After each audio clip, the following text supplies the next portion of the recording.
One Man's Family, winner of 46 national awards, a Carlton E. Morse creation. One Man's Family, now in its 26th year, is dedicated to the mothers and fathers of the younger generation and to their bewildering offspring. In 60 seconds, we'll hear Chapter 37, Book 129 of the Barbour family saga. But first, hear this.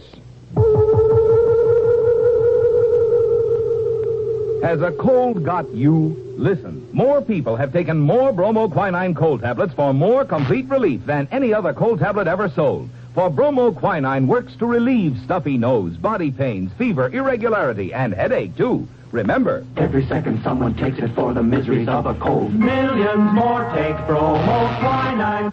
Get more complete relief. Get bromoquinine brand cold tablets. Have you had your soup today? Campbell's, of course. Campbell's, of course. Once a day, every day, you should have a bowl of Campbell's soup. Have some Campbell's right now. And what soup was just made to order for hearty appetites? Why, Campbell's Nourishing Good Bean with Bacon Soup. And it's now better than ever. A deep dish satisfying bowl full of get up and go. That's Campbell's. Good bean with bacon soup.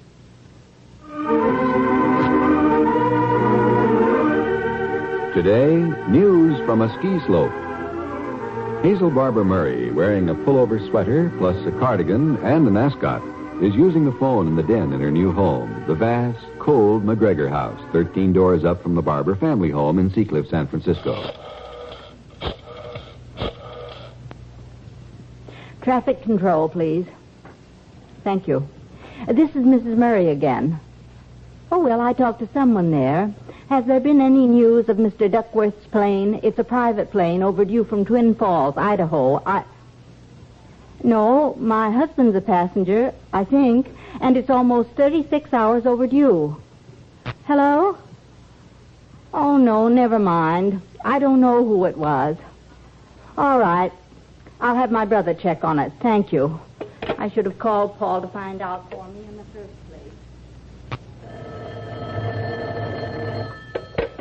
Anna. Oh, Hazel. Yes? No, come on over here. I've got a better idea. All right, take it easy. They tell me Duckworth can be pretty casual. He might have changed his plans and headed somewhere else. Yes, is Pinky up here? I'm on the phone, Dad. Come on in. What's that, Hazel? Honey, don't sit around over there all alone. No, you won't bother me. Yes. No, come on over here. Yeah, come right up to the studio. Okay. Goodbye.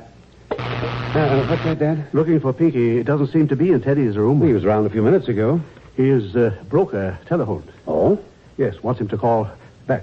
Well, I'll tell him if I see him. Pardon me. Go ahead. Yes, one thing worries me. I understand Mr. Duckworth sometimes stops in a cocktail lounge, takes one for the road, as it were, or rather one for the air lanes, and then soars off in his plane. Hello, long distance? Please get me Mr. Fred Emery at the airport, Twin Falls, Idaho. Paul Barbour. Yes, Seacliff 43377. I'll hold the line. Dad, who told you that? Eh? About Duckworth. Daniel told Hazel, she told Betty, Betty told Mary Lou told Mrs. Emily Stewart, who told your mother, who told me. Yes, that's one reason Daniel didn't invite Hazel to go on the trip. Mrs. Duckworth, they call her Babe, goes with her husband to all the business meetings, but beguiles the time in cocktail lounges. I'm outmoded, of course, but I wouldn't go into a business deal with such people in the first place. Then you don't have these problems afterwards. If you're going to limit your business activities to the people who don't... hello. Fred? Yes, how are you? Fred, about 36 hours ago, a plane number X77867 took off from Twin Falls, headed for San Francisco. Yes, Duckworth. That's right. No, there's been no report here. But do you have the passenger list? Yes, we're worried about my brother-in-law, Daniel Murray. Paul? Come in, Hazel. He's talking to Twin Falls, Idaho. Will you try to check in on it and call me back? Collect? Seacliff 43377. Good. Thanks a lot. Hazel, you look awful. Now stop this. I'm all right, except I didn't sleep last night. Oh, Dad, is there someone on the line waiting for Pinky? No, I took the number.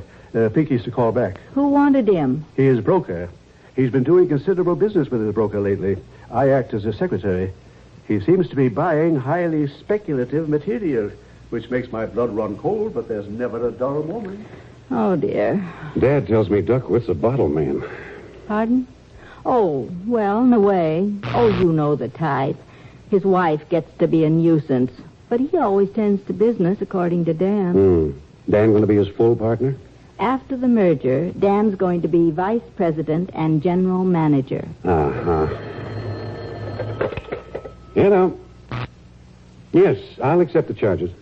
Paul, Fred Emery. Daniel Murray is still at Sun Valley Lodge. Thanks. Dan wasn't on the plane. Oh, thank heaven. Who was? Fred, who was on it? Mr. Quade Duckworth, that's all I know. He's due back here tomorrow evening. Thank you very much. You're welcome anytime. Bye. Bye, Fred. Oh, then where is Dan? He's still at the Sun Valley Lodge. I'll get him on the phone. Then you go home, go to bed, and get some sleep.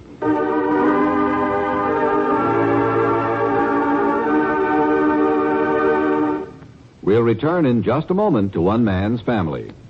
Stand back, friend. We're going to blast. You're going to blast what? Swift has found a new way to make all-sweet margarine. Oh? And we're going to announce it with a blast of dynamite. No dynamite, Clifford. Let's just say new all-sweet is now made with the natural flavor formula for the most delicate natural flavor ever in a margarine. Yeah, but what about... And Swift will pay a 15-cent cash refund on the first pound of new all-sweet. Yeah, but what do we do with all this dynamite?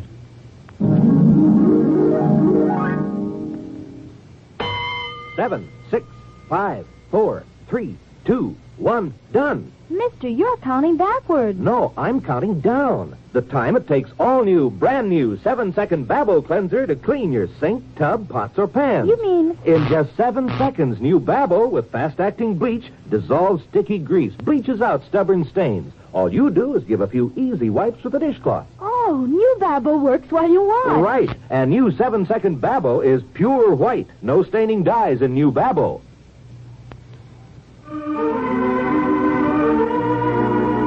It's 20 minutes later. Father Barbour, carrying a Sky Ranch log into the library, pauses in the front hall as he sees Hazel coming slowly and thoughtfully downstairs. Did you talk to Daniel? No, but he's still registered at the lodge. Where was he? Hazel? Out skiing. I'm not sure. I heard you. They said he was on the practice slope, skiing. I see. I didn't know Daniel went in for winter sports. Well, he hasn't for a great many years, but he used to ski up in Oregon when he was a boy. Oh. Actually, he didn't expect to do anything at Sun Valley but sit in a conference room and talk to Mr. Duckworth and the lawyers and people. Yeah. I hope Mr. Duckworth's all right. Apparently, he was called away on business, and apparently Dan stayed on. Yeah. Mr. Duckworth's expected back there tomorrow evening. Where is Mrs. Duckworth? Well, we didn't ask that. Yeah. Well, I'll go on home and turn on the electric blanket Hazel? and go... Listen, Paul's calling you. Hazel gone? Dad?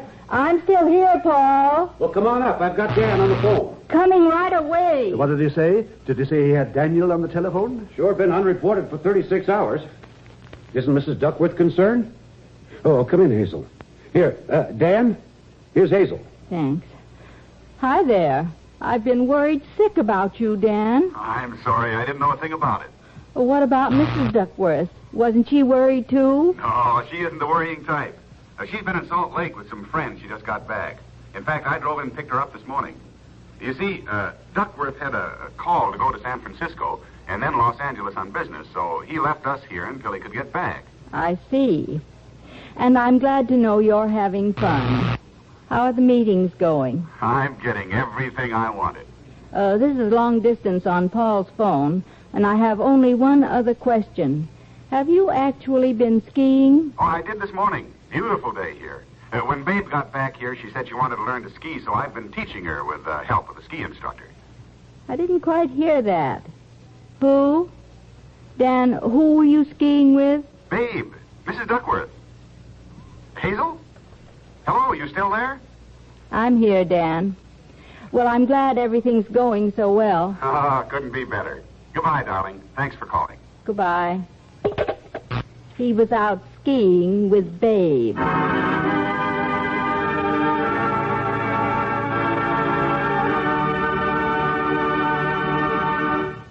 More of the Barbours in just a moment.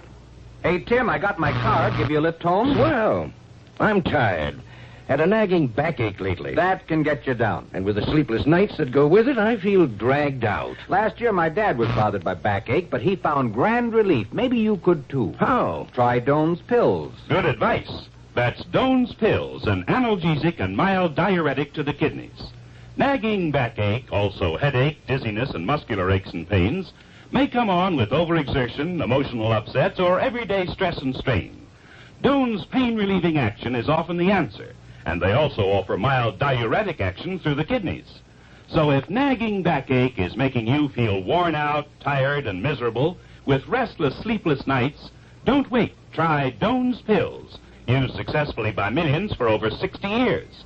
See if they don't bring you the same welcome relief. Get Doan's Pills today. To save money, buy Doan's Big Economy size.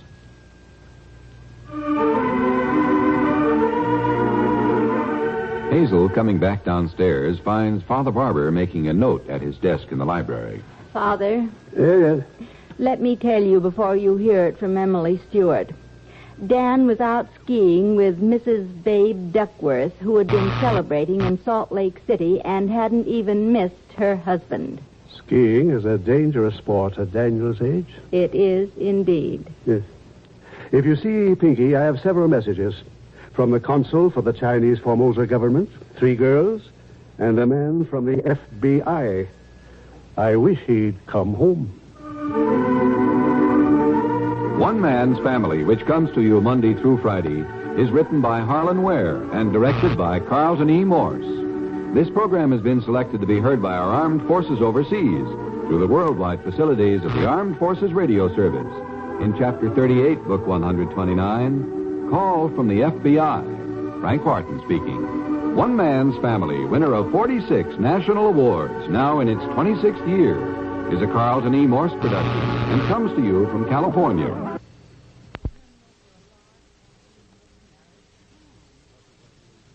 From Radio Central, service at 30. For Russian reaction to the Jordan-Iraq alliance, we switch to Irving R. Levine in Moscow.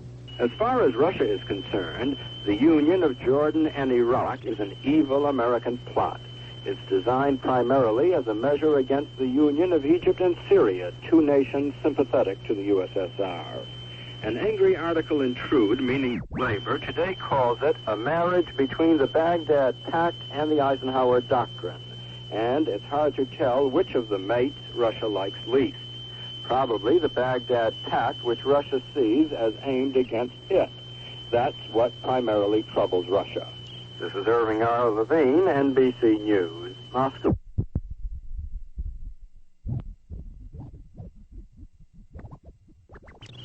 NBC Radio brings you service at 30 every hour and a half hour, plus news every hour on the hour.